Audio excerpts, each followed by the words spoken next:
Hello friends, welcome to Trend Tech Guide. Today I'll show you how to turn on dark mode on REDnote app. So if you are new to our channel, don't forget to subscribe. So let's start. First of all, you can see I'm opening my REDnote app. Now you can see I have opened this REDnote app.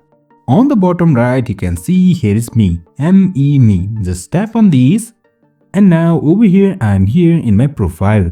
Now on the top left you can find here is 3 lines. Just tap on these and over here on the bottom left you can find here is setting. Just tap on these and now over here go to this general settings. Over here you can find here is dark mode. Just tap on these and over here just slide this slider over here to turn on dark mode. Now you can see my REDnote app is in dark mode.